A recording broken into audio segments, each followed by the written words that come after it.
Joining me today is a man who redefined what it means to be a striker in England, the King of Highbury himself, and Arsenal's all-time leading goal scorer Thierry Henry. It is a pleasure to be here, Dan. Although, I must say, talking about a title race in March always makes my stomach do a few flips. I'm right there with you, the real talk. Are we actually watching a changing of the guard in English football right now? Or is this just that annual cycle of hope that Manchester City eventually turns into a horror movie for everyone else?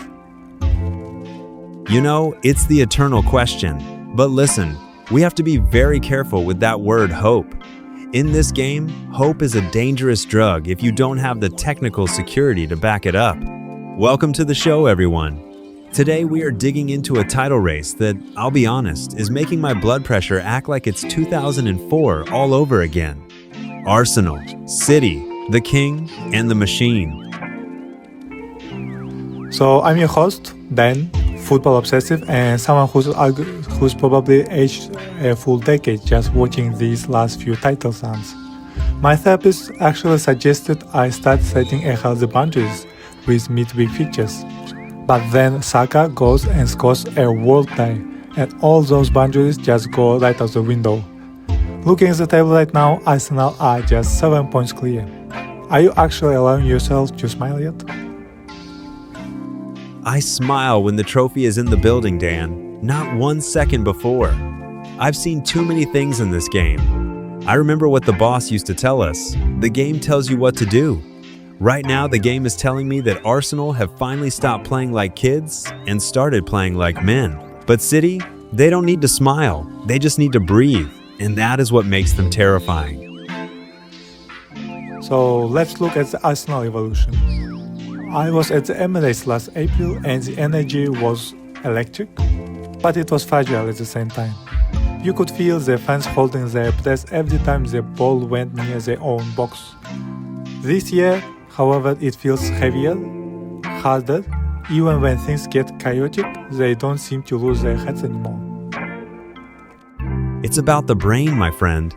Last year, when they conceded a goal, they would panic. They would try to win the game back in the next 5 minutes and leave the back door open. Now, I see Saliba, I see Rice, they just reset. They understand that a game is 90 minutes, not 10. They've learned the art of suffering. Sometimes you have to be boring to be a champion. As a striker, I hated boring. But as a winner, I love it.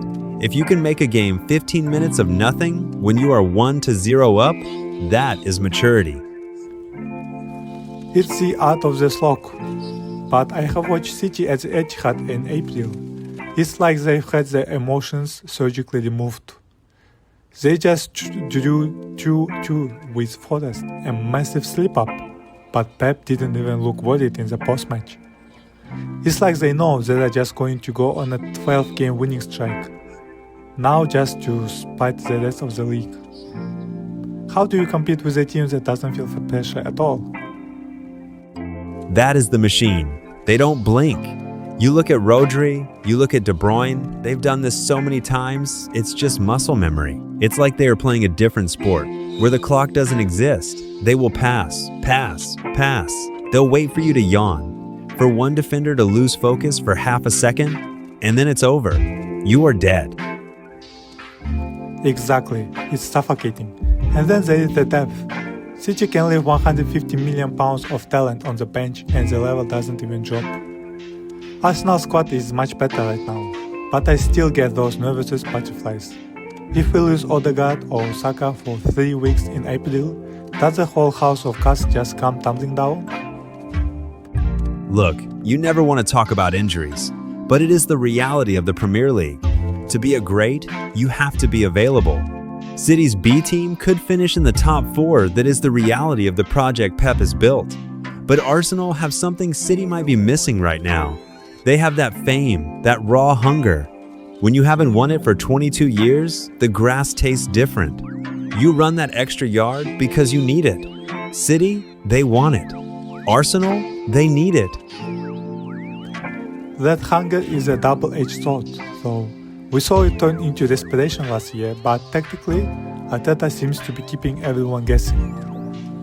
One week it's a high press that suffocates you. The next, they are sitting in a low block like a vintage Italian side. It feels like he's finally found the plan B we were all screaming for. That is the evolution, Dan. You cannot be a one-trick pony in this league. Pep will figure you out in 20 minutes if you only have one way to play. But now, Arsenal can suffer. They know how to stay compact and let the opponent have the ball without feeling scared. That 1-1 draw at the Etihad earlier this season, City had the ball, but Arsenal had the control. That is a massive shift in the mentality of the club. It really is. So we've got the cold machine versus the hungry revolution. It all points to that massive clash in April, the decider. The Etihad. It's a quiet stadium, but it can be a very lonely place when you are chasing the ball for 70 minutes. If Arsenal go there and show they aren't afraid to play, then we can talk about the trophy. But until then, I only deal in what is real.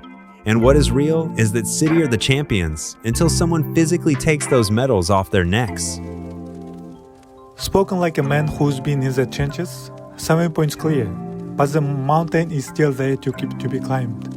So there you have it, the tactical wisdom of Thierry Henry and my own nervous energy.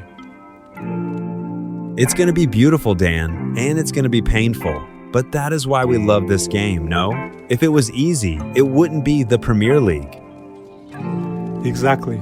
Listeners, we want to hear from you. Are the Gunners actually doing it this time? Or are you just waiting for the blue machine to wake up?